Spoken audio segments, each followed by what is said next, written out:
We are starting soon.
Alrighty, and welcome back to another episode of the Album Book Club.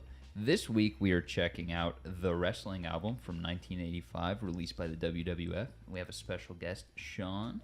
Thank you guys for having me. I could not believe when Connor said, "Yeah, we can do this on the show." I went, "Can I come on?" He goes, "Absolutely."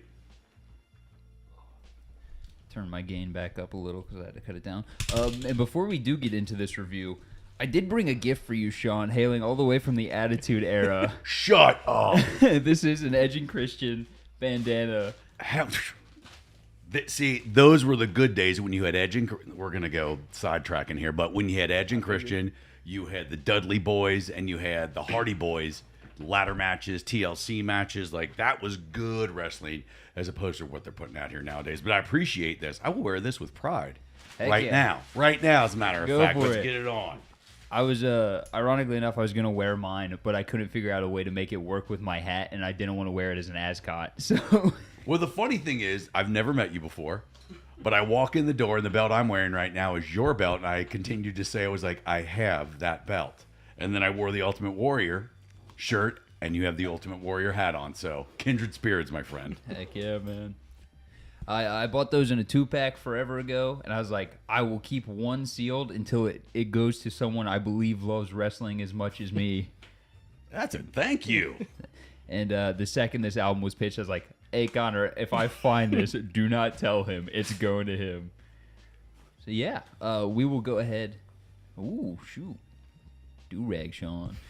Oh, yeah, it's going right on. You don't not put it on. Getting prison, Sean, here. Yeah. Easy now. All right, so we will hop. He's not running colors. Like, don't get him in trouble. He's representing ketchup and mustard here. I thought it was a Hulk Hogan one when you first handed it to me.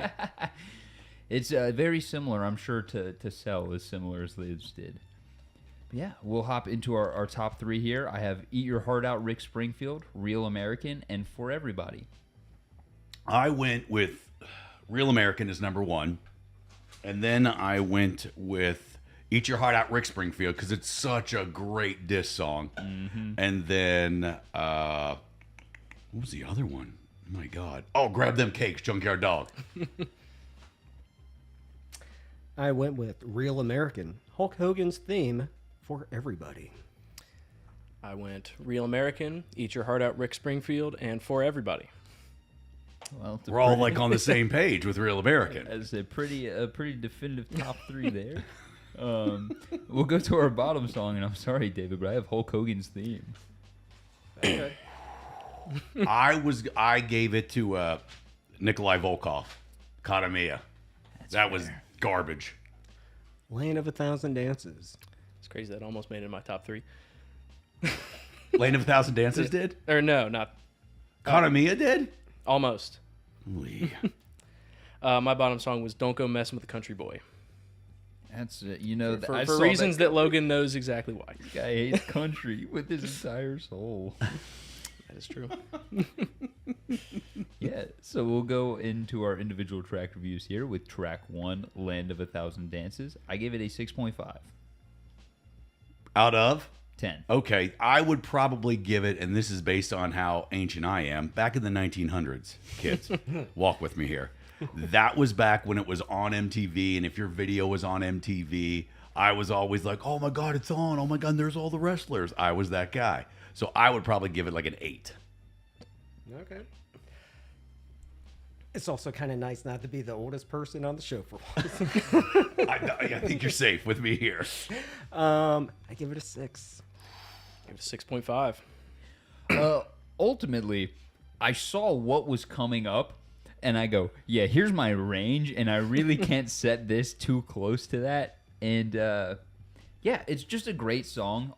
I missed the video not being here because you can tell you want to see when all the different wrestlers are coming up, because I am ultimately an Attitude Era through PG Era. That's where my prime is. So everything before that is just clips and stuff my father showed me, and so recognizing all the individual voices was a little hard for me. I could pick out the few I knew, like when Roddy came in at the end, I was like, Yeah. yep, that's Piper. And with Jesse Ventura, when his character kicked in, I was like, this is okay, I get all of this.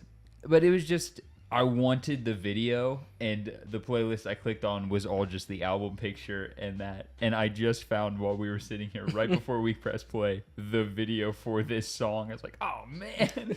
If you watch the video, it's as predictable as you hear it. They just obviously did it in a small studio back then. There wasn't any money behind the video. It was probably done at their location. I think in Connecticut is where they were still at the time. And they probably just said, everybody show up for work this day. Just like we're doing here. Everybody just show up and we'll just shoot it real quick.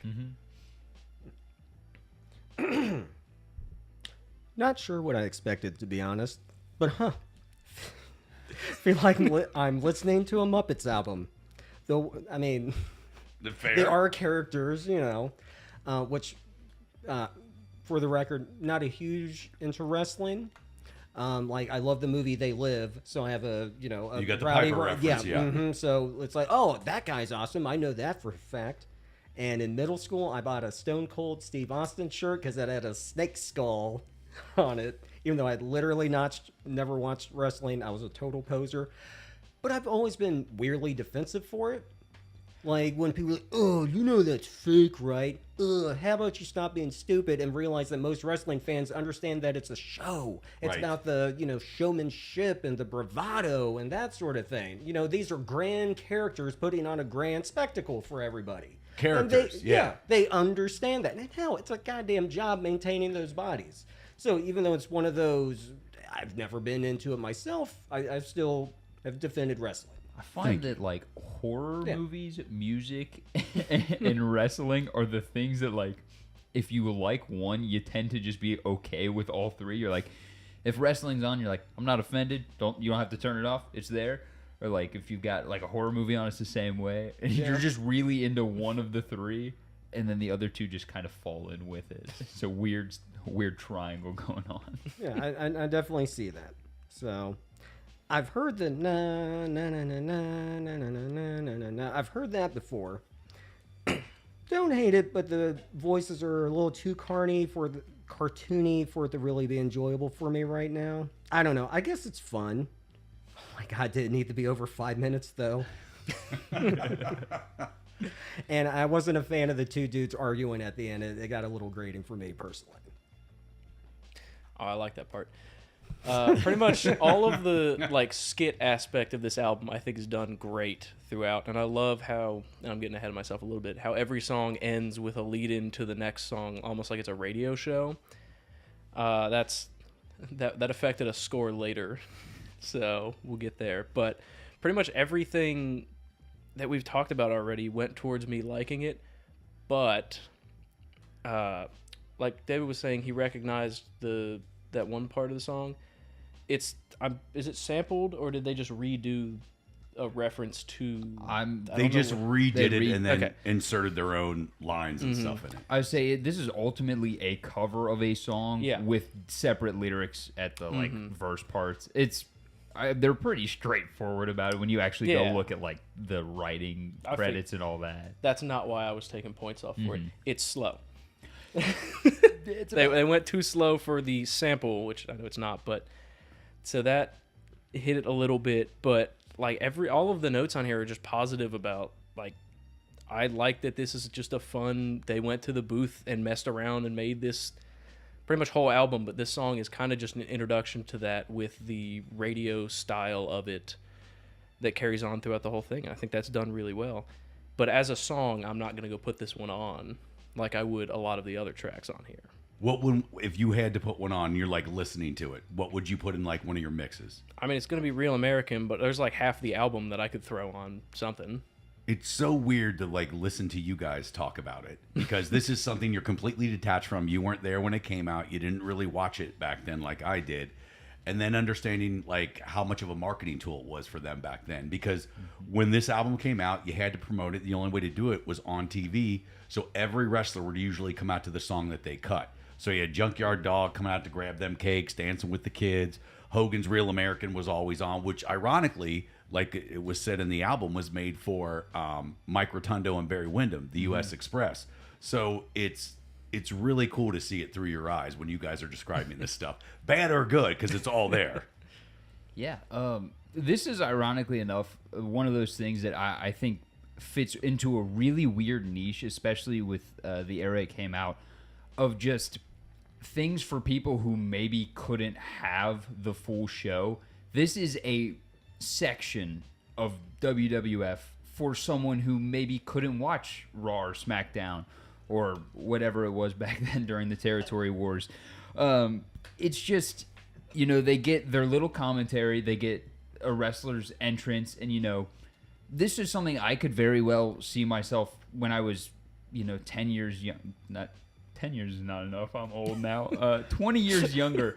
If this was on in the background, you bet I'm going to have like Hulk Hogan and Warrior fighting for the IC in my little ring, having the greatest time of my life. And I think this is ultimately for those kids and then kind of like young teenagers to have listened to. But they had to convince their parents. And so, you know, I'm sure our next track here, Grab Them Cakes, was a little hard to get by. But yeah, we'll move on to track 2 here, Grab Them Cakes by the Junkyard Dog. I gave this a 7 out of 10. I 7. That's easy enough, just because it was on the album as we ranked him, was one of the better songs definitely on the album. 6.25. Also give it a 7. Yeah, look, it's Junkyard Dog doing his thing. This is actually just a real kind of fun, funky song. It's very well done.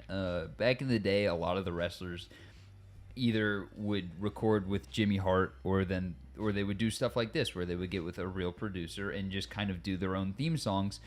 And that's very cool. We don't get that much anymore. They kind of tend to outsource it, and they have one composer that's just very phenomenal at WWE now. But he tends to do a lot of their theme musics. But we get just this great one, and also the tag at the end where they're ripping on Derringer for doing Rock and Roll Hoochie Coo is great, because the second I looked up the album, I was like, oh, Rick Derringer did this? That's the Rock and Roll Hoochie Coo guy from Dazed and Confused. And then they get this line in as I'm looking that up. I was like, that's perfect timing. This is great. It was when Jesse and Mean Gene and Vince McMahon were all on camera together. The dynamic there was great, and it carries over onto the album. And the fact that they can do it in even a short amount of time, they've got a short runway to get a dig, to set up the next song. And Jesse is just, on this entire album, he's just full of one-liners. Like when they come out of this song, he's just like, he sounded like he had a mouthful of grits, Gene, which could be borderline something you wouldn't say today. But still, Jesse the Body back then could pull it off. Oh, yeah. Big fan of Predator, so that was hearing Jesse Ventura so much definitely points. Not a fan of him as politician? Which, sorry, quick side note. That movie almost had another governor for Kentucky, because, you know, Ventura, what was he, Wisconsin, Milwaukee? Because Jesse Ventura was a governor. He was governor of Minnesota. Yeah, Minnesota. Yeah, okay. Arnold was governor of California. And apparently the Indian guy, you know, Yeah, he does ran- the- Billy. yeah, Kentucky. Damn you, Kentucky. We were Damn, so I close. wish he That would've been- would've. I know, that would have been so cool. It's diabolical how many people that are in like media space are like, yeah, I'm gonna go be governor now. Because nobody tells him no, probably. It's like, man, you should be governor. I should be governor. You should run. Like, I don't know how it's going to go. But you know what? Sometimes it works out. So, getting kind of funky. That's fun. This is a fun and silly that just doesn't click for me. I like the background singers that sing the pretty oohs and all that kind of stuff. Thought they were pretty nice. And yeah, for me, just one of those, I could see people enjoying this, but just not my thing.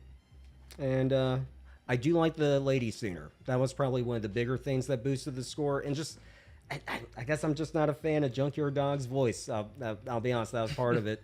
Not like he's off key, as Jesse said. No, yeah. It's just it's kind of like how it's a make or break for a metal band for me is the sound of the vocals. So similar with the song, like it just doesn't click for me. So Yeah, I think across the board on this album, the guitar tone is crazy.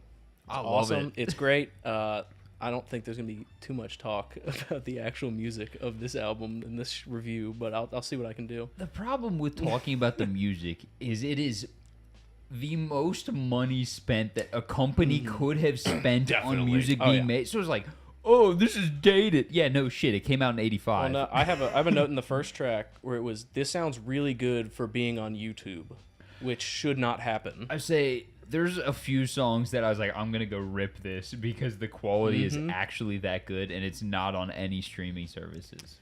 Well, and this comes before looping and all this other stuff. So you had a bunch of hired guns in the studio to cut tracks, basically. So I would love to know what each guy made making this album. Not the wrestlers, but the musicians. Whopping $500 a I recording believe it. session. I believe it. But yeah, I love the cheesy synths. All the ad libs are fun. All the like fighting in the background is fun. I'm gonna call it a weird comparison, but the end of the note will explain it. It sounds like the intro to like a straight to DVD TV show, which is not the furthest comparison of something that I've made on this show. And it is. This doesn't happen very much on the show, but it is repetitive in like the only way that doesn't take off points. I think it's repetitive in because we took you to SmackDown not too long ago, and it's repetitive in all the right ways of like you get hype hearing the same verse because you're expecting that person to be there. Yeah. You can feel the energy that comes with it. We've had a pretty long string of albums on this channel that have gotten points taken off for being repetitive, but this is like the only way to do it that doesn't make somebody on this couch mad. All right, we'll head into track 3 here, Real American. I give this a 9. Yeah, 9. Just because that's as soon as it kicks in, every kid knows that song, and every kid has that visual of Hogan coming out.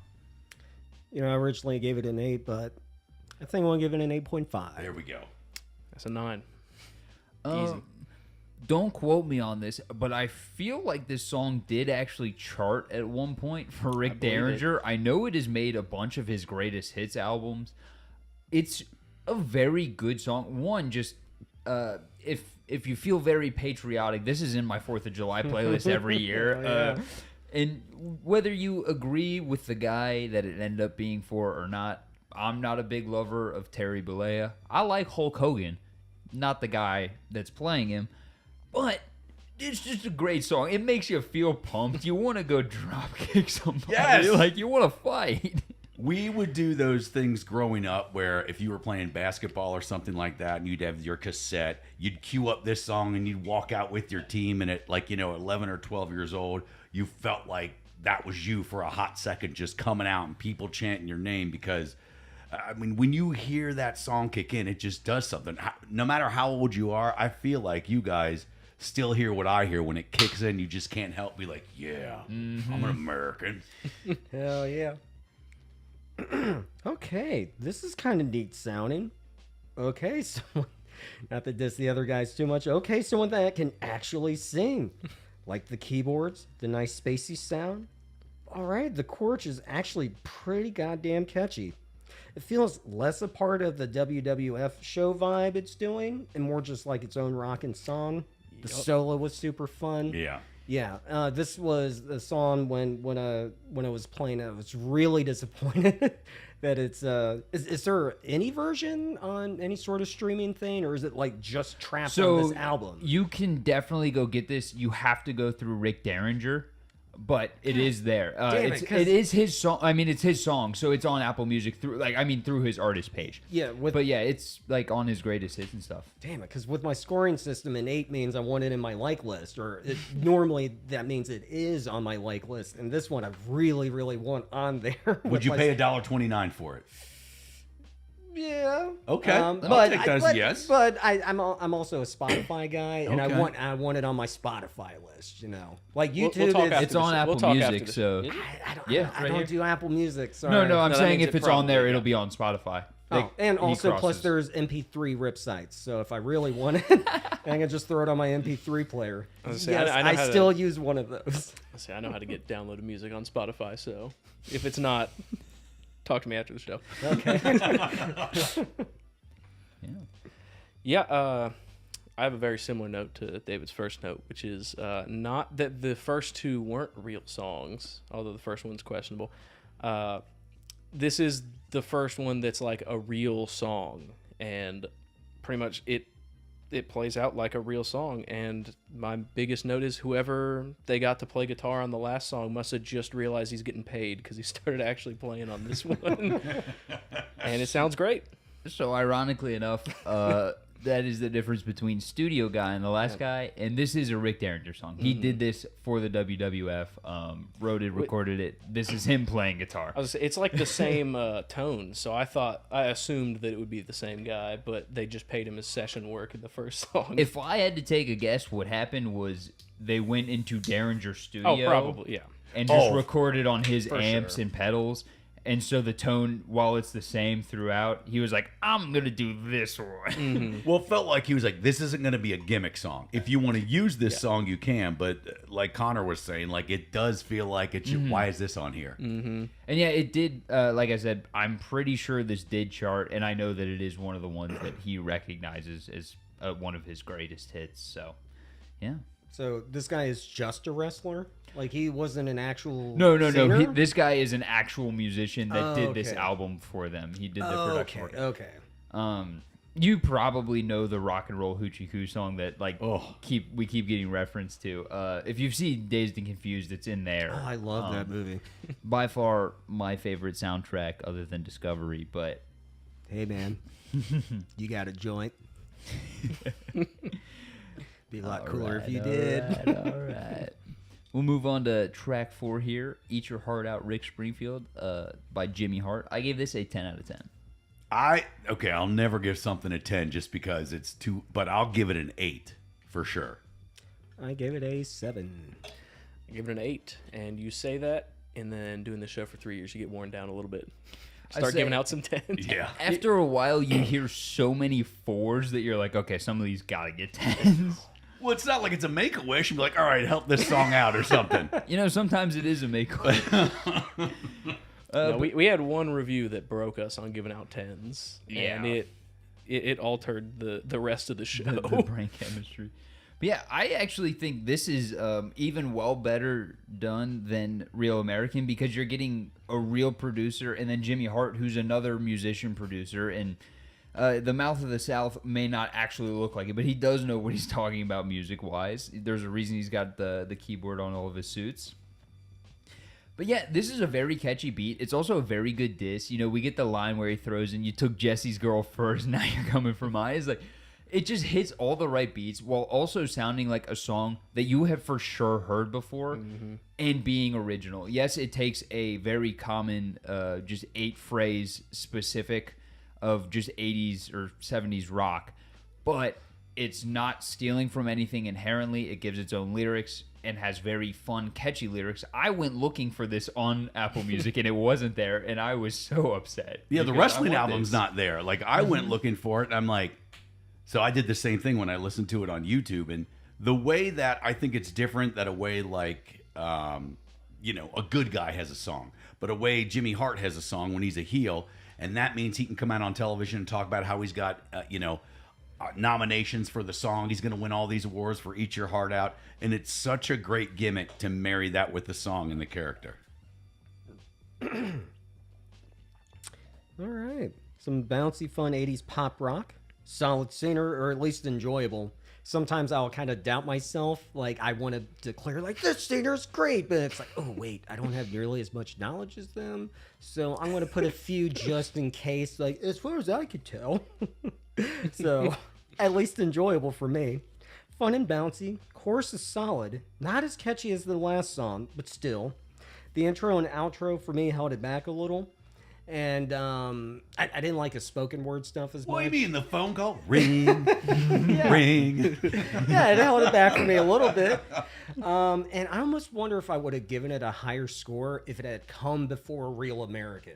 Like, that is such a high point. Ooh, yeah. And then this comes, it's like, okay, this is good. I think what you need to do is go watch some Jimmy Hart promos. Just go watch that guy hit some of the meanest licks on some of these dudes, and you'll be like, yep, this is it. Fair. No, I think I agree with that. I think if it was a build up to Real American and this was the song right before it, those two probably would have been both 10s. I think That's fair. I don't think that's a dig on the pacing at all. I just think that would have increased the score of both of these tracks individually. But yeah, it's funny, it's solid. This track does fly by because it's like 3 minutes 40 seconds. Yeah, and I looked down when the fight at the end broke out. I looked down. I was like, it's been 3 minutes. How is that even possible? Because it was so good. Yeah. That's the exact thing. Is this is objectively to me more than Real American the most song on the album, because this Real American I mean I know Hulk Hogan, so I can see him walking out during the theme, and so when I hear this I'm like, oh, this is just its own thing. It's just here to be here, because Jimmy Hart's theme music was just kind of, there. He was mostly a manager, or well, not mostly. He was a manager, and so he would come out and just kind of be a part of someone else's theme music most of the time, or he would come out, hit a promo, and have his own. But hearing him actually show off his real musical talent was something that was really refreshing. I don't know why I moved the camera over there. All right, we'll move on to track 5, Captain Lou Albano's History of Music. Connor, where do we know Captain Lou from? I don't know. This is our original Mario in live action. Oh, Yeah. yeah. Captain Lou Albano Going is back. Mario. Yeah. Forgot about that. Yeah, so I give this a 6 out of 10.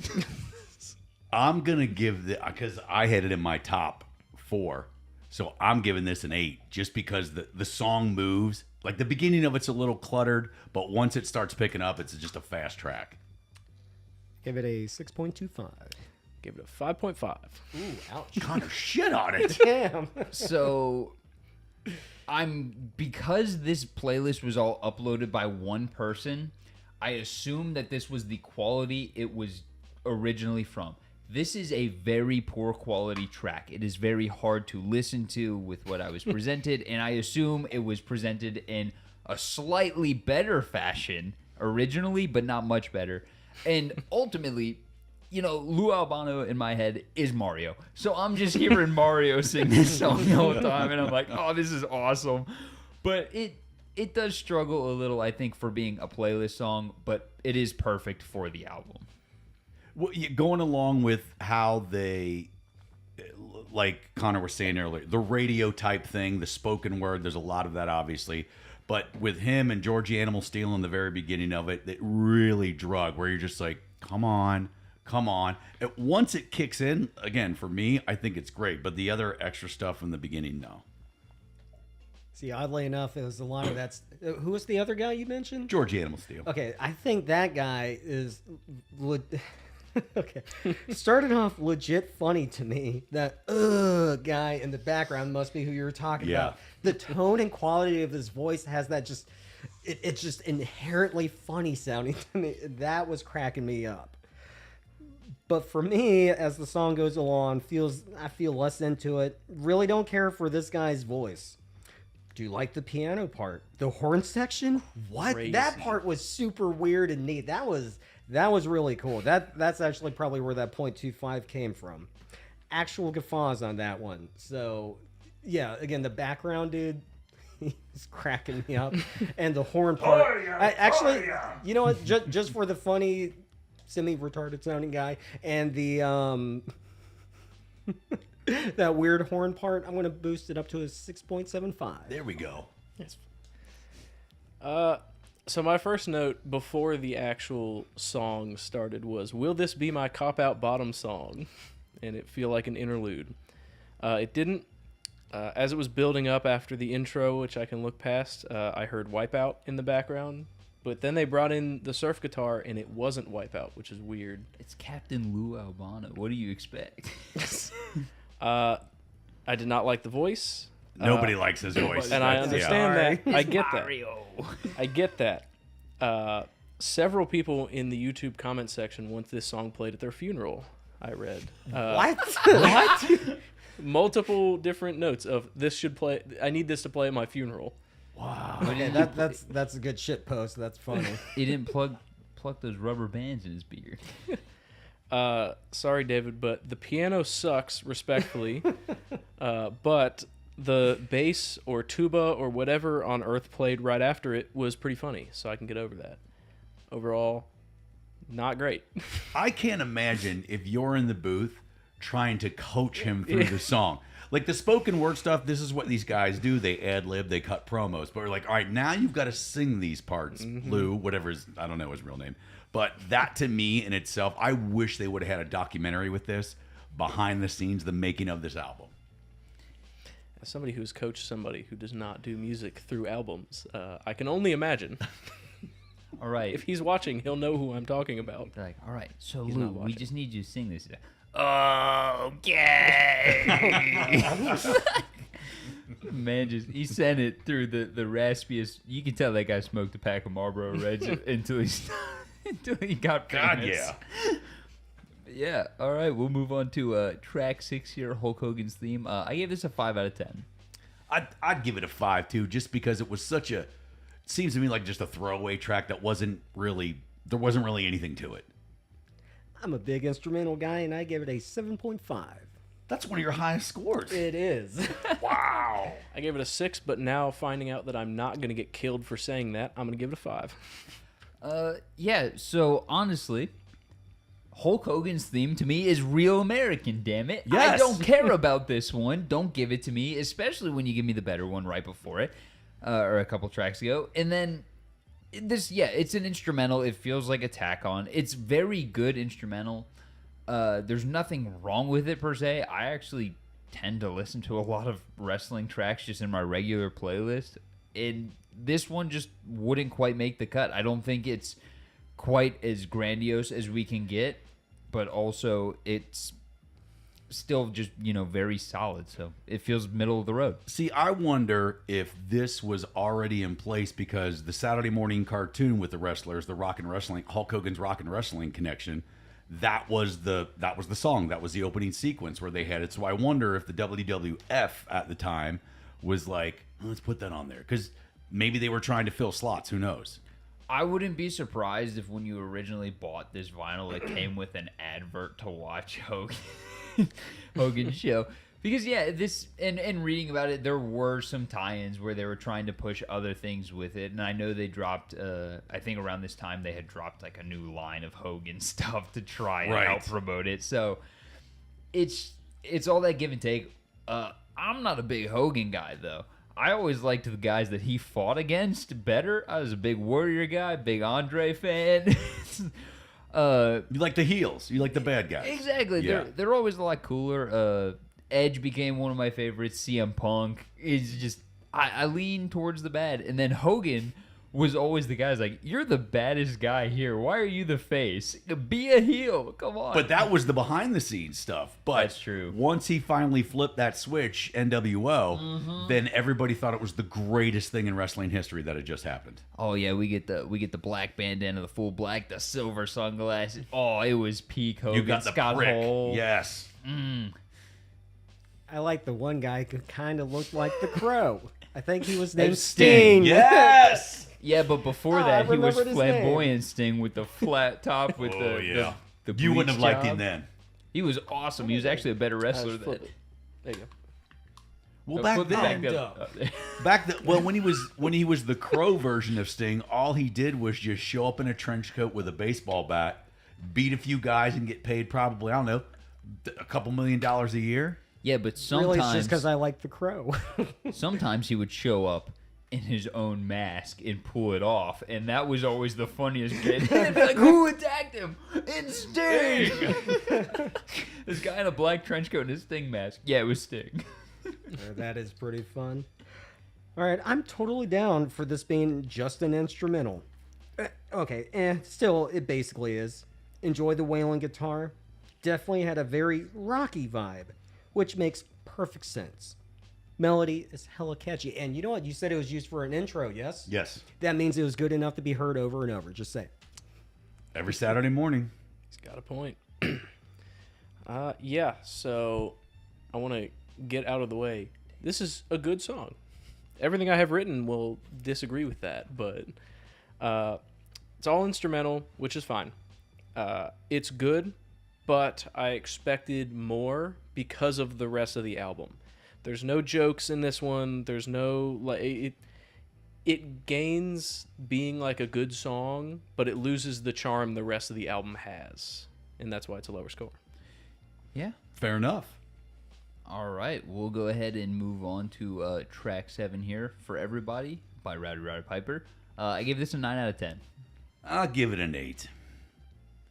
7.5. I'll give it an 8. There's going to be a lot of personal biases here. Rowdy Roddy Piper was my dad's favorite wrestler of all time. I'm a big fan of They Live and an even bigger fan of Body Slam, which is a probably deeper cut most people don't know about. But it's him trying to get like a wrestling job with, I think, Superfly Snuka. Lou Albano shows up. It's a real cool movie from the 80s. It's awesome.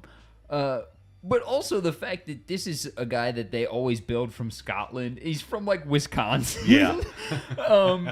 And the whole thing of For Everybody is like a double entendre because it's supposed to be like F everybody with the way he pronounces it.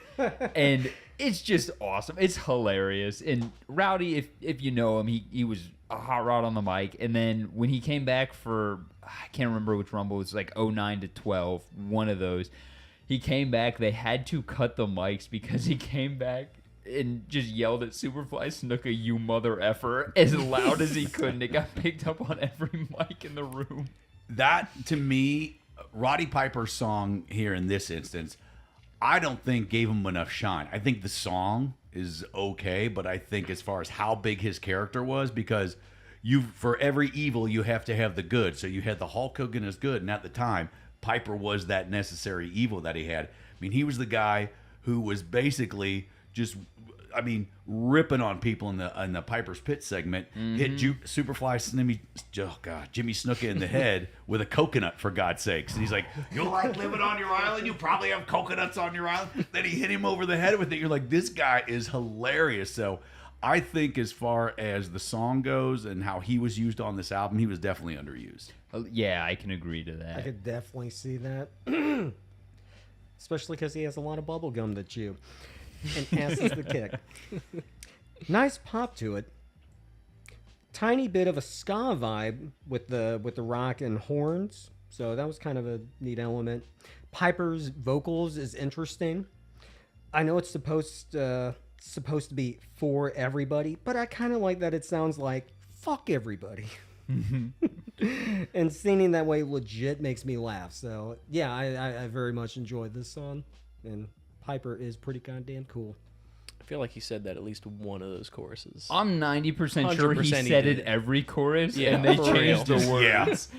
Yeah. That's Piper for you. It's also the same guy that refused to take off his wedding ring anytime he would be on camera because he valued his wife so much. So if you watch And They Live, they never talk about it, but his wedding ring is in every shot that his hand is in. Oh, wow. And he's never mentioned, John Nada's never mentioned to have a wife or anything. And it's because I read it in the Piper's Pit, it's his book, where he's like, yeah, I love my wife so much that they told me to take it off. And I said, I will quit the set and walk off if you tell me to take my wedding ring off. Dude, that is fucking beautiful. I'm almost kind of feeling myself getting a little misty. Like, oh my god, damn, dude. Because normally you associate wrestlers with just womanizing on the road, and here's a guy that is like not like anybody else in that sense. Yeah. God, he must have railed her good. I think they had 3 daughters. Oh, yeah, his one daughter's giddy up.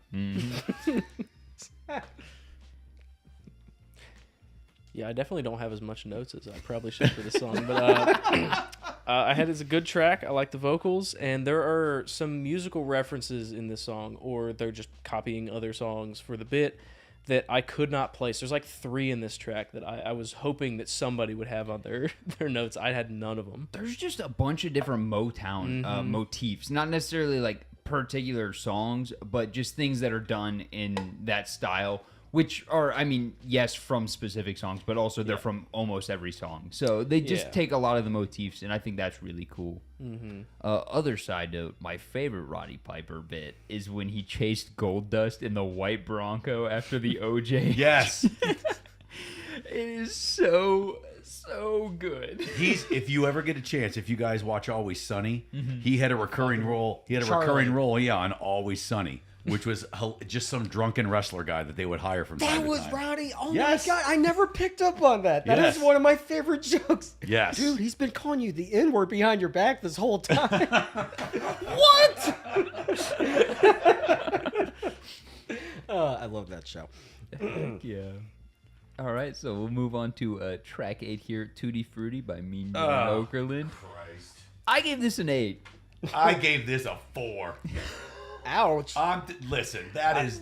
I didn't go nearly as high as Logan, but goddamn, I gave it a 7.15. I'm not going to believe this. I gave it an 8, and I'll get this out of the way. I don't know if this is appropriation of the system, but I'm going to give it a double thumbs up because I could not think of anything to write down about this song. Look, this is a cover, yes, but dude does it right. He hits the growl, he nails the parts, the horns, the guitar, because this isn't sampled. You can tell this isn't sampled. Go listen to the original. It sounds tonal-wise way different. The guitars screw up at a few points in this, and it's in a good way.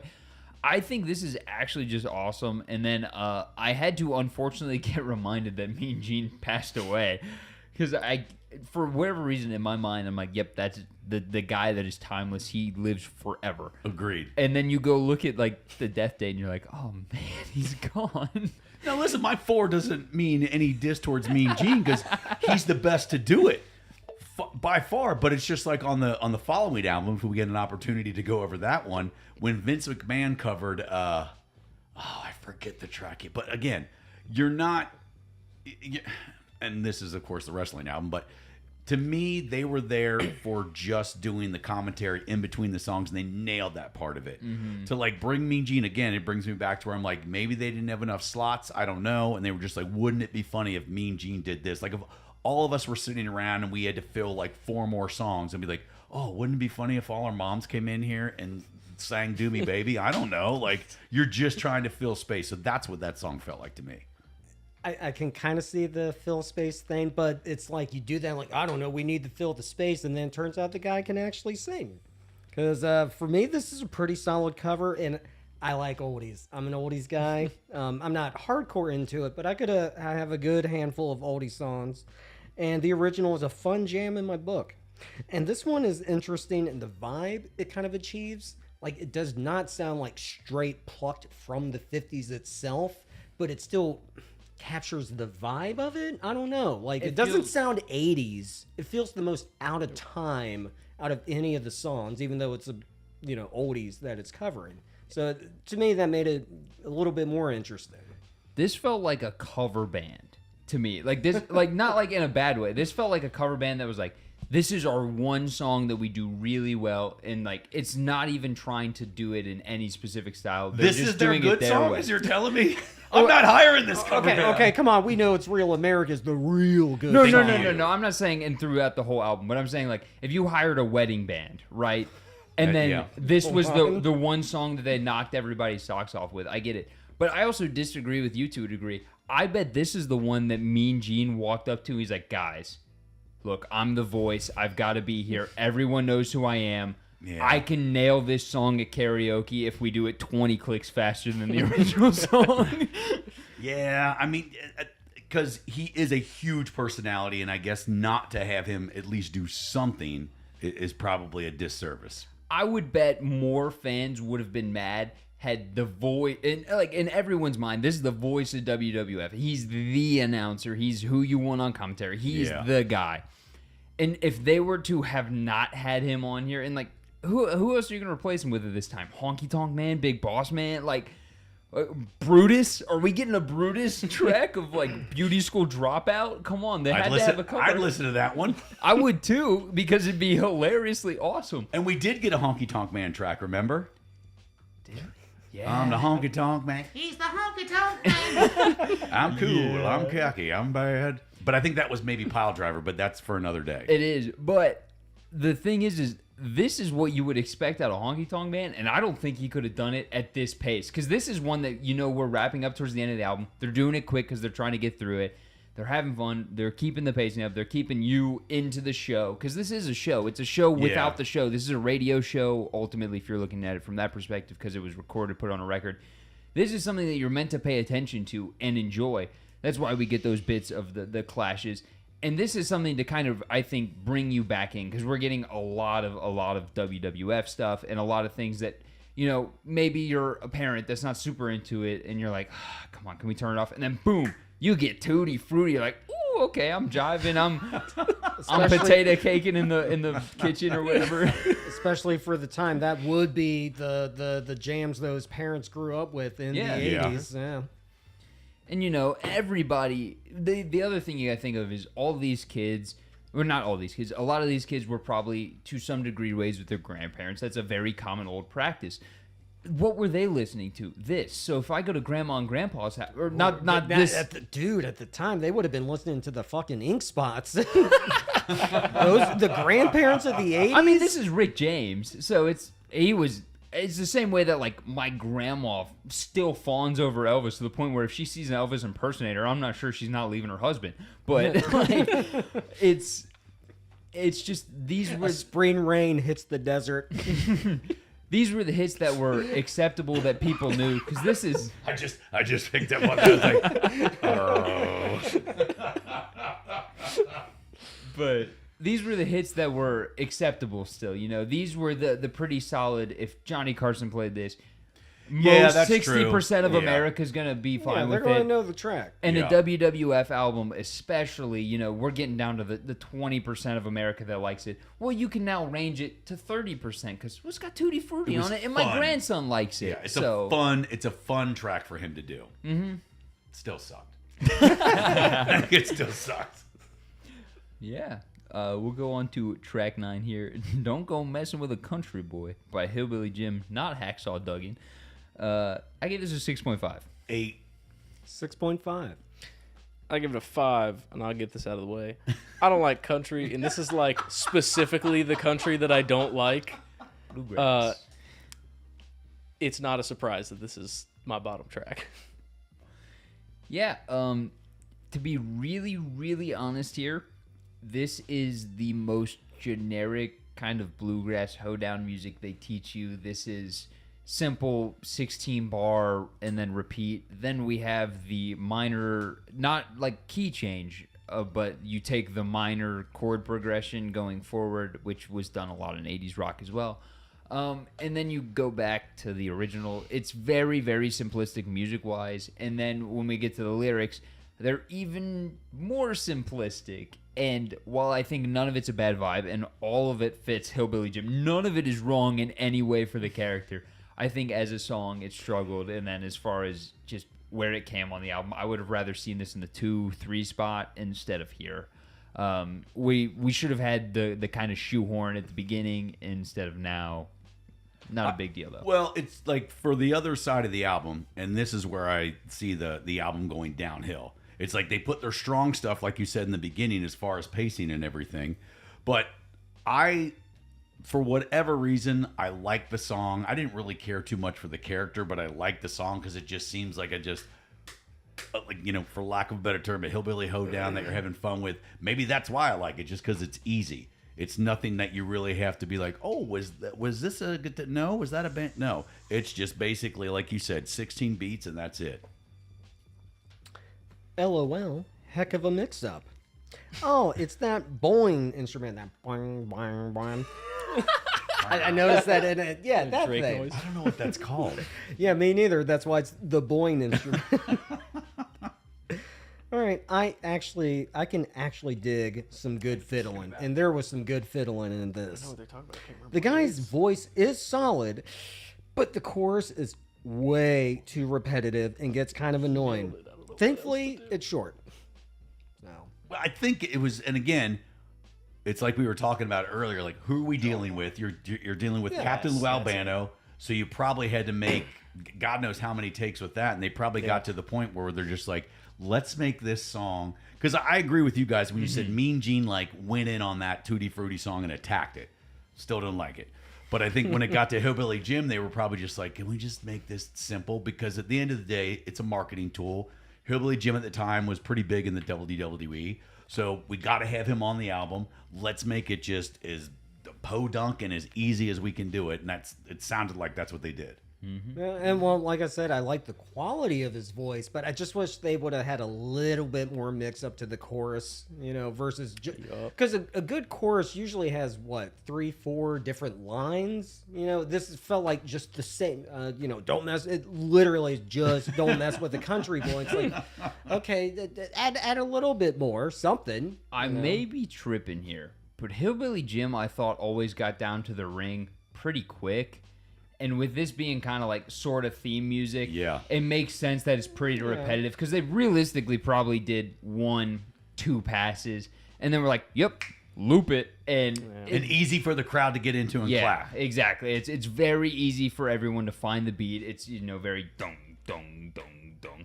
And it's inoffensive. It's very easy for everyone to know and figure out. And dude's a hillbilly. Come on now.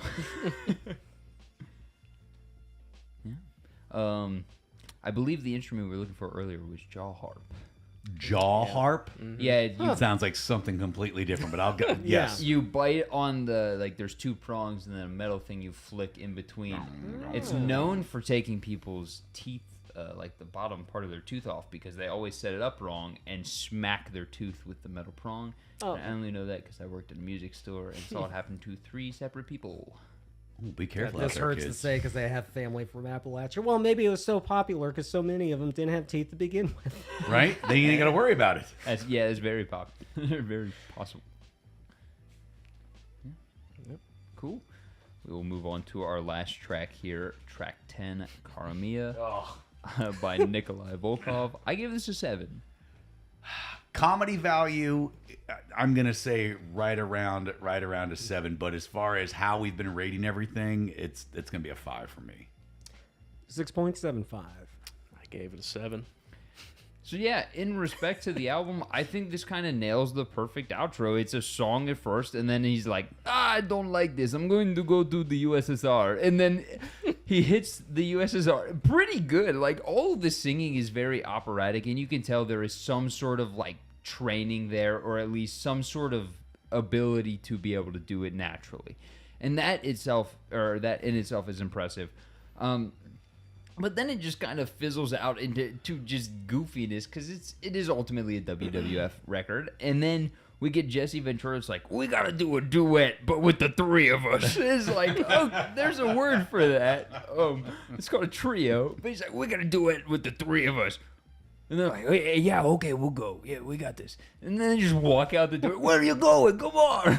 It's so such good. Well, and at this time, it was the 80s. It was, Russia against America all the time. So on the album, you've got Real American, Hulk Hogan. So you got to have the opposite end of that, obviously, again, with Nikolai Volkov, because he had a lot of heat back in the day in the WWF at the time. And for him to go on it, and every time he would try to do the Russian national anthem and people would boo, he got the reaction they wanted. So to put him on this album with such a, I don't want to say a serious song, but, something that if somebody was really singing it, opera or whatever, you would have to have the pipes to do it.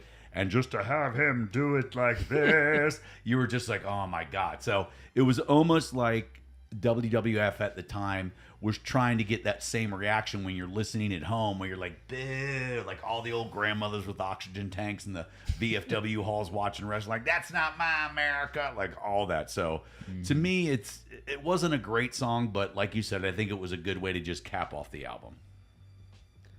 I love Russians, but I hate fucking communism. I despise it so much. Goddamn commie bastards. Anyway, he almost vaguely has a Dean Martin sound, at least at the very beginning. At least, again, vaguely. It was just kind of like, I see it, yeah. you know, this might be the most out of left field song from the album. His singing is fun. The pew pew keyboards are also fun, but gets a bit more Gene Simmons. That's the Exercise guy, right? Yeah. Yeah. Okay. Or Richard Simmons. Richard sorry. Simmons. Gene Simmons is the bass player Oh, for Kiss. that right. That cocksucker. Oh gosh, I see my future in 20 years sitting on that couch. Thank you. Oh, I mean, you know, lame gay wad, and I think of Gene Simmons, of course. Anyway, you might have to edit that one. By the end, It's live, David. You know, I hate to say it, but that is not the least accurate descriptor I've ever heard of Gene Simmons. but it gets a bit more Richard Simmons by the end of the actual song and before the bits. I like his singing better when it's a cappella.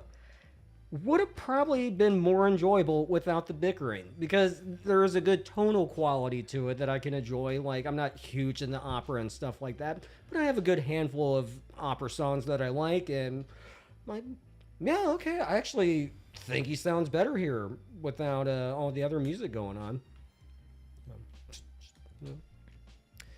Yeah. I mean, I could say this for probably half the album, but this is not what I was expecting here. The intro, he had zero mic etiquette whatsoever, and I wouldn't even write that down if they didn't fix it in the mix right after the intro.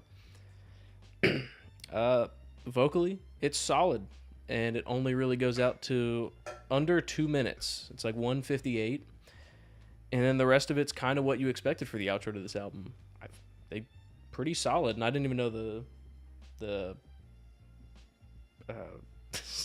part you guys were talking about with the actual relation to him in wrestling. Like USSR. Yeah. Yeah. Him being Like, I didn't even have that, and I think it fits so it's the same way you guys thought. So it's a very hilarious joke among older folk that Rocky IV ended the Cold War. Because right around the release of Rocky IV was when the Cold War actually did end it. It was and actually this- the Chernobyl incident, but go on. Well, yeah, but that was around when Rocky IV came out. Ooh, maybe That's- Rocky IV caused the Chernobyl. Exactly. It's always been the funny joke to me. But the cruel joke here is that Nikolai is from Czech and had to kind of escape USSR reign, and then they were like, "Yeah, come play this." It would have been Russian. Czechoslovakia at the time. Now Yeah. it's the Czech Republic. Now it's the Czech Republic. But yeah, he ran from Czechoslovakia. And so it's kind of always been like a cruel joke that they made him be the Russian guy. But it got him so over as a character and as a wrestler. Because, I mean, not to be rude, because I certainly cannot do it. But those guys from the 80s compared to the guys that came after, just a lot of them could not do as much. I mean, I'm a big Warrior, the character fan. Dude had he's like, I'm gonna pick you up real tall and shake my head and then throw you, and that was it. Or he would slam you because he was huge, and that was the appeal back then. And so character was more the appeal than the actual spectacle. And you get this Russian guy in the heat of the Cold War. It's like, man, he's so over. But I can only imagine how much it must kind of hurt to be like, yeah, I'm part of the USSR and I ran from Czech. Well, you think about it where you had, guys that were heels that were just bad guys in general. But then you had guys like Nikolai Volkov. You had Nikita Koloff in the NWA, WCW era. But you also had Sergeant Slaughter at the time, who was all America, drill sergeant. But then he flips and he starts supporting, I think, Iraq or Iran at the time. I forget. And if you've ever seen his interviews and stuff, he was like, me, my family were getting death threats, and he's still stuck with that bit, even though all this stuff could have been happening to his family. Because I don't know about you, if that I'd have been like, screw this. Like, Yeah. I like to wrestle, I want to wrestle, but that kind of heat is a different kind of heat than just being a bad guy back then. Yeah, especially if your family's getting involved in that. Right. Which, double fuck, what the hell? You know, why not drop it and be, what the hell is wrong with these people that are sending death threats to a guy who's just putting on a show? But that's the thing, that when they saw that, they're like, oh, Sergeant Slaughter's going to come to town. Guess what? Those seats are filled with real Americans coming there, waving the flag, booing him the entire time. Well, yeah, when it's done that way, and that's part of the fun, right? Yeah. That's part of the point of the heel is to boo. It's part of what makes things like Mari so fun. It makes what, you know, when you're in the ringside of a hockey game, booing the Yes. referees is so fun. But that's where it has to end, though, because Exactly. And- you don't take it outside of the arena. Exactly. Yeah, because when it's in that realm, that's great. That's Yeah. fun. That's part of the point. But when you're threatening somebody's, it's like hearing people who threaten the guy who played Jar Jar. It's one thing Yeah. to bitch about Jar Jar and talk Well, he about, has it coming. If I ever see that guy, or going up to the guy who played Joffrey or Ramsay in Game of Thrones and legit being like, "Fuck you, dude!" Like that's just insane. God, but you they- have that emotional investment, Yeah. which means they You're probably such a love good it. actor. Which- no, no, like, well- to a degree, there's a line where it crosses. Because I mean, the chick who played Rose in The Last Jedi, ultimately had to like get rid of all social media because it was just filled with like patronizing stuff. It's like, it's not her fault. No. Yeah. Like in any way, she just did what she was paid to do. It's a job. It was Yeah. a job. That's all it I- was. I feel the same way about Daisy Ridley and Hayden Christensen. Mm-hmm. Like, you know, don't be assholes to them. They're just dude, doing they- it. You know, and they saw an opportunity. Oh my God, I'm going to be in Star Wars. Who would turn that down? You know, and sometimes stormtrooper suit. I don't give a shit. and just quick side notes. Sometimes some actors are just more director dependent, and it really depends on who they're working with. Yeah. You know, like Natalie Portman is a good example. But I'm getting off track. So. Yeah. Quick aside, wrestling related, just back into that kind of the heel mentality.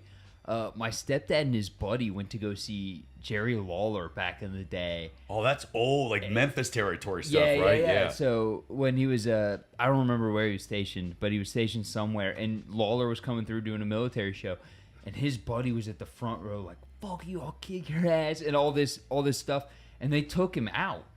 And my stepdad, after the show, ended up meeting up with him. Dude had like signed bundles of like merch, like a bunch of sweatshirts, because when they took him out, they're like, "Hey, dude, you can't be like that." He's like, "Oh, I'm sorry. I was just trying to get him over as a heel." Like you explained what Oh, was happening, wow. and they took him backstage.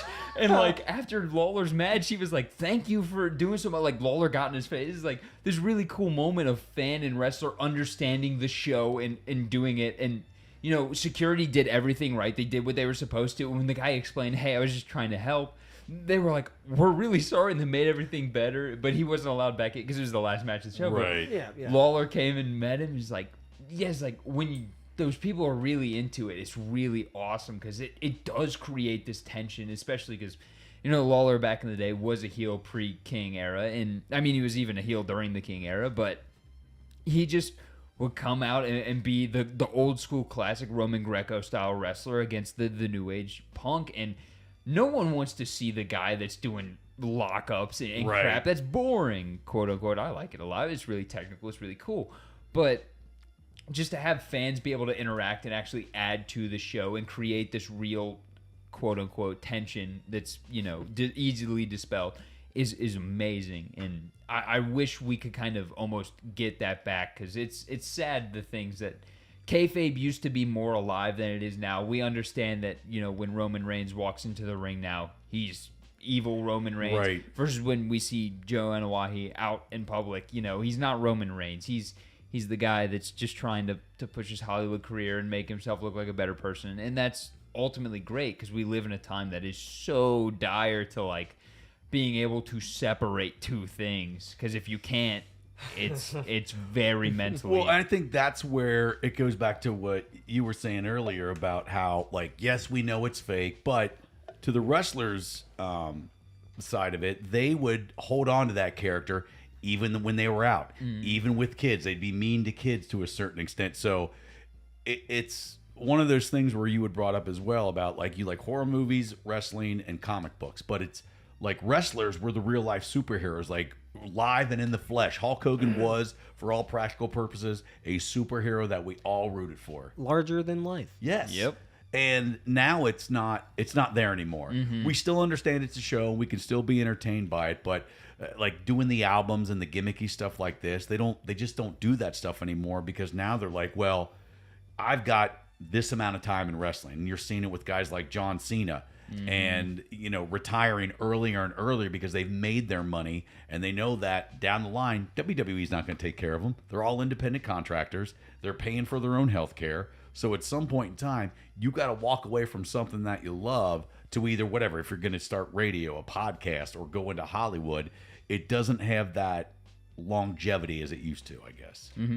I don't think it generates famous people like it used to as well. I mean, as far as I know, my knowledge of wrestling is pretty cursory.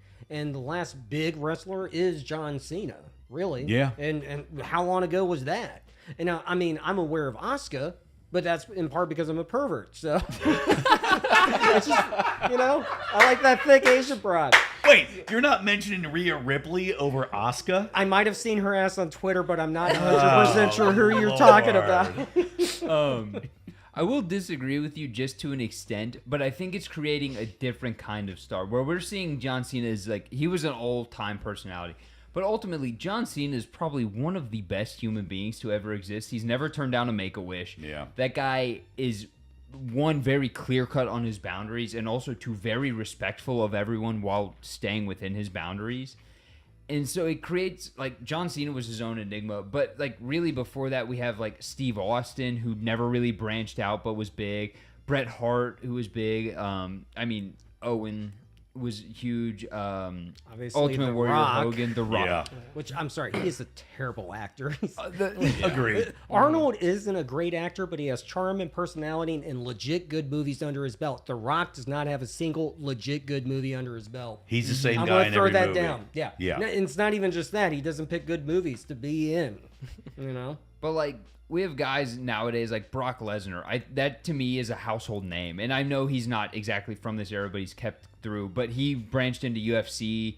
He's done, like, he's just one of those guys that you like is a scary motherfucker, so you know who he is. Or Roman Reigns is another one that I think has transcended popularity, but it's because he is their top guy, so they plaster him everywhere. And he's not going to get his own song, and he's not Exactly. going to the album and cutting stuff like that. That's what I mean. I think the fun is gone. Exactly. They're definitely more business oriented. And speaking to your point, the other day I saw Tiffany Stratton, who's a very big up and coming women's wrestler. She may be champion right now. I haven't kept up in a little while, but she was champion for a while. Talked about retiring at 35.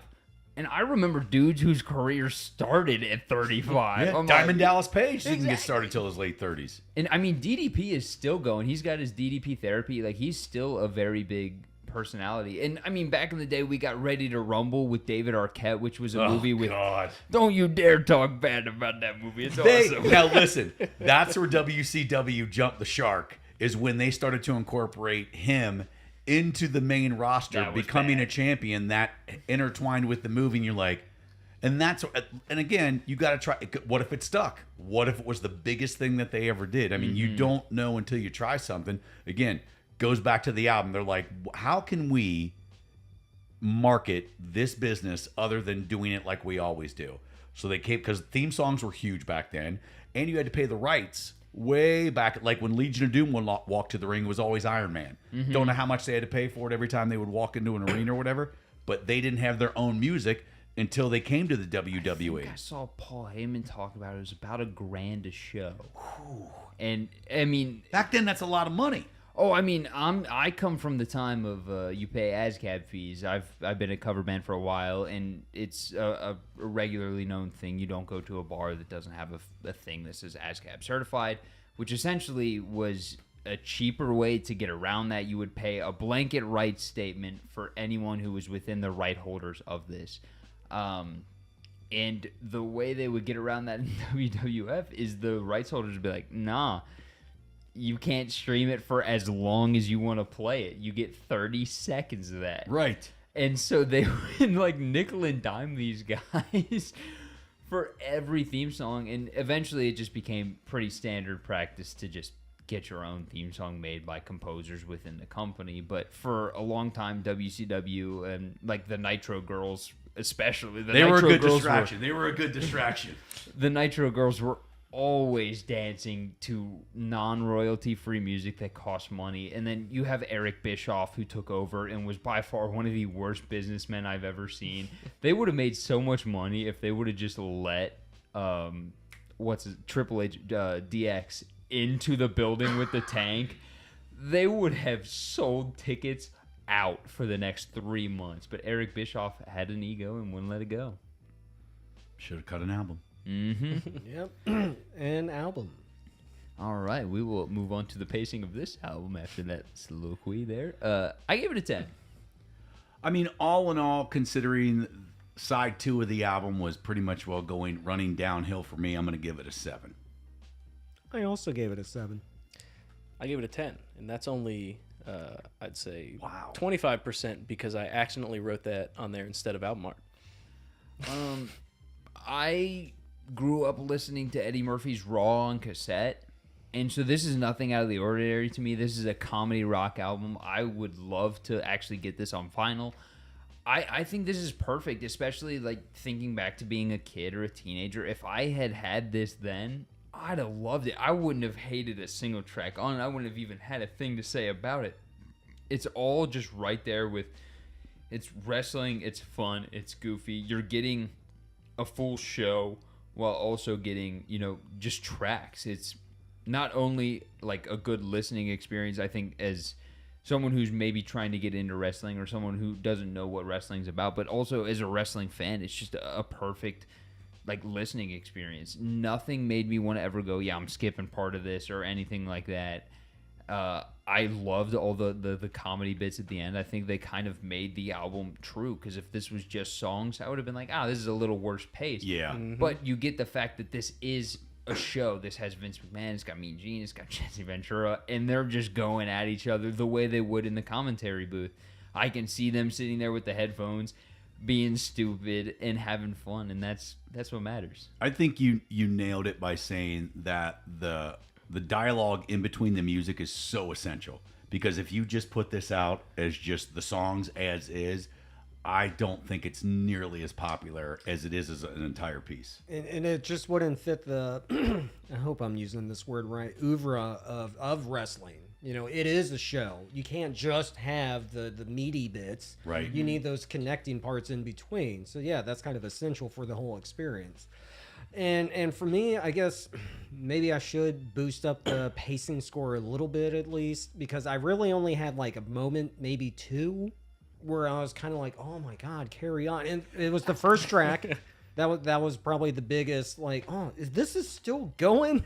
Your scores got better though as we kept reviewing the song. Oh So, yeah, no, it bounced up and down and that sort of thing. But for the pacing itself, as soon as I saw the track length, I was like, yes. So it kind of helped with that, because sometimes we get sent the album and I'm like, oh my God, 18 tracks, jeez. Yep. This is also But this one I'm like 10. true Okay, record cool. length. This This is like 10 songs, like 45 minutes 38. or 38. Yeah, 38 exactly. minutes. It's like, this is true vinyl length. Mm-hmm. Yeah, and I guess, and even though there are moments, this is getting into the overall score. Maybe I'll boost it up to an 8. Because it didn't always fly by, but it kind of flew by. If that makes sense. No, I think you're right, because I think really the tissue that held this together is the stuff in between that kept you till the next song. Yeah. And by the time you're in the song, it's a quick song, so you're already on to the next bit into the next song. And Jesse Ventura was Oh. excellent pick Yes. to be that connective tissue. His Yeah. voice is so distinct and has just an inherent entertaining quality that's even a little funny at times just by itself. But I think he knows that and he's playing it up. But, Yeah. Yeah, I mean, everybody's said it. The radio show at the end of every song is really the thing that brings it up to a 10. These just as tracks would definitely have a lower score. But I think it's because usually when I do pacing, it's do I think the artist has made a mistake here? Do I think they have incorrectly placed a song? And because of that radio show, it proves they didn't. At least not like at the later stages of making this album. They might have had just a bucket of songs and threw them in an order and then recorded the radio show. But it flows together because of that. And also, I wrote a 10 on pacing instead of album art. So I was like, you know what? Fair enough. Yeah, we'll segue right into album art. I give it a 6. Yeah, it's pretty basic. It's just a bunch of guys in a room that we've seen 100 times before. They get their pick, whether it's 50 guys or 4. So I give it a 5. I guess I'm a little nicer. I also gave it a 6. I'll give it a 10. I'm gonna keep it. Okay, I'm sorry. Got to start with the 10 on this one. Go for it, brother. It's Sorry. exactly what this album is. A group of guys in a room recording an album. You don't know heel and face. These guys ain't beating the shit out of each other enough. Amen. If they're all in one room together, if they're going by kayfabe, there's a fight in there. I would have much rather had them all in a ring and headlocks and doing that, as opposed to like, hey guys, we get all together. Yeah, go ahead and flex for me, Macho. Thank you. All right, and there's our picture. I disagree with them being in the ring. They should be in the studio. I think they should be in the Okay. studio fighting, but yeah. I'll agree with that, but I agree that there needed to be more action on it. It really did just feel like everyone's just kind of standing around. Feels like All a right. company photo. Like, Yeah. it feels like a company photo. Let me rephrase this. It's a 10 now. It probably wasn't a 10 when it came out. Because like now looking back and knowing it's just a group of guys in the studio, yes. That's, But I respect at the time, that. I agree. You guys are probably right. I think, yeah, we also may just be way too far into wrestling where you're not. That also might be 100%. it. Yeah. Well, I'm not. But I just like man, a 10's a pretty high score. Just saying. But you guys, honestly, again, with the knowledge that you have of wrestling, some of you have a lot of knowledge, some of you have a little knowledge. Some of you are just like, But breaking it down the way you have done other albums here, let me ask you this. How did this compare to like other stuff? Was it harder? Was it more difficult? Easier? This This is was easier one of the because easiest. it had a structure. It had they did this thing. Like we had the context of outside of the studio what happened, and I think that made it easier. I say this was definitely, you can tell, made to be put on a vinyl to be sold. So when it gets that formulaic, it's very easy to listen to because you know what beats to expect. I mean, we ultimately on the show listen to way too much music for our own good. So when we get to the country song, I'm like, okay, here's how the beats are going to go. I mean, I played it. And then we get to the rock songs. It's like, okay, yep, we know how the beats are going to go. And so there's not too many things you can throw at us that if they're not formulaic, we can't figure out, okay, here's the beats, here's how it goes. That's the other thing. With most albums we get, it's like we'll hear a mistake and we'll have to like theorize what we think went wrong in the studio or in the posting process or in the export. In this one, anything that isn't exactly what we expected, we can figure out what happened. Yeah, true. Mm-hmm. Yeah. And we'll move, I guess, right on to our last bit here, our album overall. I give it an 8. I would tend to agree, even though, like I said, the side B of it was kind of the downer for me. All in all, just again, I can't stress enough, and you guys have said this: the connective tissue of the in between music is what really holds this together. So I'll say an 8. Personally, I have to go a 6.95. I'm gonna go 7.5. In all honesty, I love wrestling. I think this No. Oh, that's what that belt is about. Yeah. This is actually And a the cooler. Slim Jim It's glasses. I need to get. They actually made Macho Man Slim Jim glasses. I need to get them. But I think this was just made for a kid like me. When I was back in the day, this would have been perfect. I love radio shows for one, so that helped add to it. I love wrestling and the commentary. I love going to live shows. I love watching it on TV. I mean, I have the entire Attitude Era on British DVD because I couldn't find it in American, and so it's You just commie. look. It was cheaper. I promise. But it's just this was made for a guy like me, and I do like to watch a lot of those old 80s matches. I'm a big Warrior fan, and Piper is great. I love watching like WrestleMania 2 and 3. Those are very fun for me. it's just this just grabs everything I love about wrestling. It's all the funness, all the games, while still playing characters. Because like we said, nowadays they're playing characters on TV, and then once they leave TV, that character kind of tends to fade. But this was, the era when Sergeant Slaughter was so popular on WWF that he got put into G.I. Joe and stuff like that. That's right, So yeah. it was huge, and I love that spectacle that comes with it. When Connor told me that he was going to do this, I probably have not listened to that album since the 80s, I bet. Easily. And then I went back into it. I listened to it, what was today? Wednesday? Monday. At work. I was getting stuff done at work. And made my notes and everything like that. But it was so weird because you guys get this, something you haven't done or listened to in a while. Something in your brain, wherever you're keeping it, gets unlocked and you know all the words. And I remembered all the bits in between. And I'm like going, how the hell can I hold on to this information, but I can't find my fucking keys? It is unbelievable. The superpowers that we have, we don't know that we have. Mine, unfortunately, is knowing the wrestling album. But it was such a great joy to just go back and listen to it. And it reminded me of hanging out with my friends and going to wrestling down when it was Riverfront Coliseum. So this was a fun journey today. I guess for me, my album like that would be the Keys to Springfield. It was like some Simpsons album that came out that was like a mixture of like little clips and bits and the songs. But part of the reason this didn't cross over into the 7 of the general, oh yeah, I like this in general, is I just had a few too many spots where I felt a little annoyed, or I'm like, this is kind of dragging a little bit, But overall, it was a fun experience, and there were some really great high points. Real American being one. God, that's such a good song. Right? Yeah. And it's one of those, in the same way I am not into wrestling, but I've defended wrestling. It's one of those, I see why people like this, but it doesn't always click for me, Like, trust me, I have the stuff where I look over and I'm like, what the fuck do people like about this? This kind of, man, if you like this, you're kind of a fucking dummy in my opinion. But I'm watching it.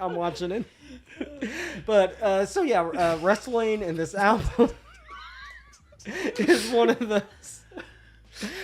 You're really growing. You've grown. I get in it. this, yes. I get it. It's not all of it's for me. Some parts really are for me and I really like.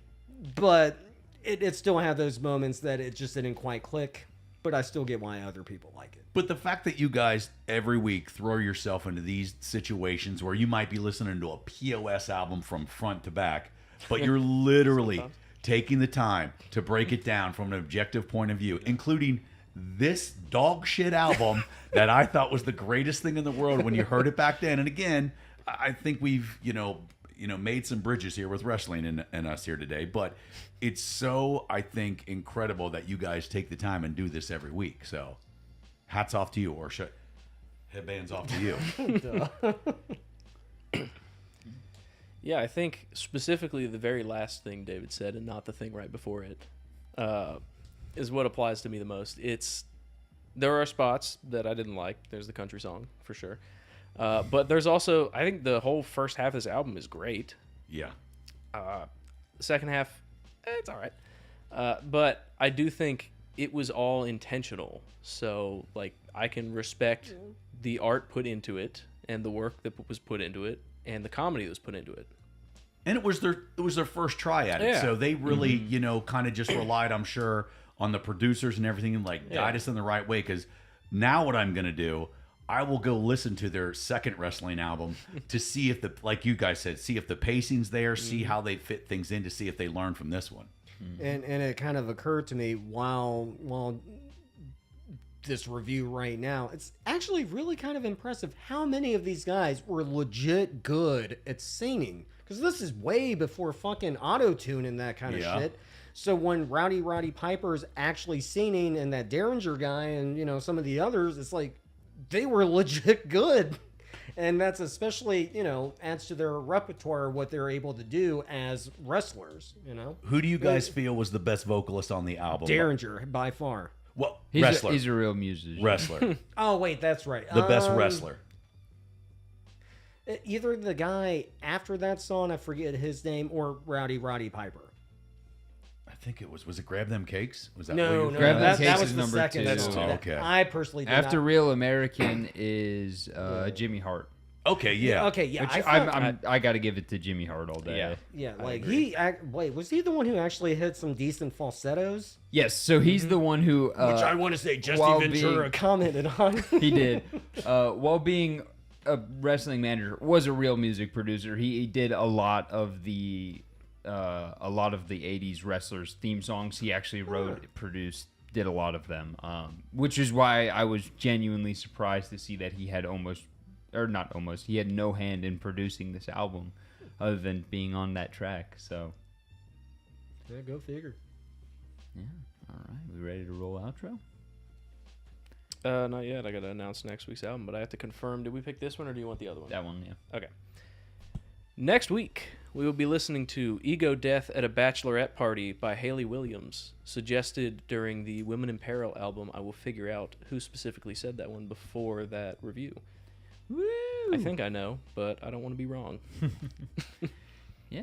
And if you made it this far, we need you to hit like and subscribe. Then you need to head down to the comments, leave your favorite albums, EPs, and songs for us to check out an upcoming video or live.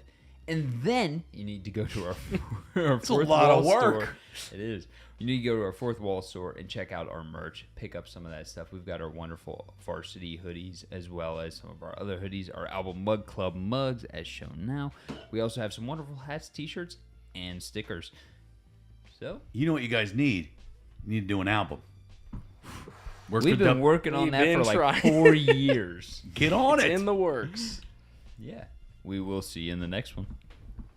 Goodbye. It's probably this one.